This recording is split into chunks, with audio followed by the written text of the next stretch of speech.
প্ৰথমে আপোনালোকক আৰু আপোনালোকৰ পৰিয়ালৰ সকলোলৈকে বিহু শুভেচ্ছা জনালো। ৰাতিপুৱাই সোনকালে উঠিলো। উঠিয়ে চিধা সূৰ্য দেৱতাক দেখি মনটো কিবা এটা ভাল লাগিব।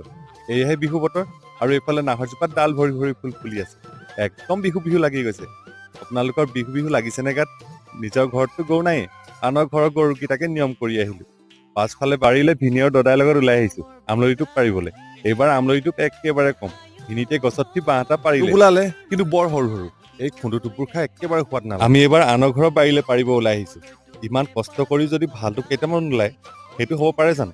নাই, ইয়াতো একে চব সৰু সৰু টোপ। ফাইনেলি গাঁৱৰ লগৰকেইটা লগ হৈ ভাল টোপ এখিনি পালো দেই। প্ৰায় 5 কেজি মানে হ'ব। মায়ে এইফালে মাহ হালধি পিচি আছে। মইহে মাহ হালধি দি গাটো ধুই ললো। পিঠা পনা দেখিছে নহয়? পিঠা পনা এয়াই চাহকাপ পটাপট খাই ডাইৰেক্ট ভাতৰ পাততহে বহিম। এইফালে পইতা ভাত, ৰঙালাও মিক্স ভাজি আৰু কণীৰ লগত আমলৰি ভাজি। এনেকৈ যদি আমলৰি ভাজি খাব পাওঁ, মই কিন্তু গাহৰি মাংস পাহৰি যাম। আজিৰ দিনটোত কিন্তু আমলৰি টোপ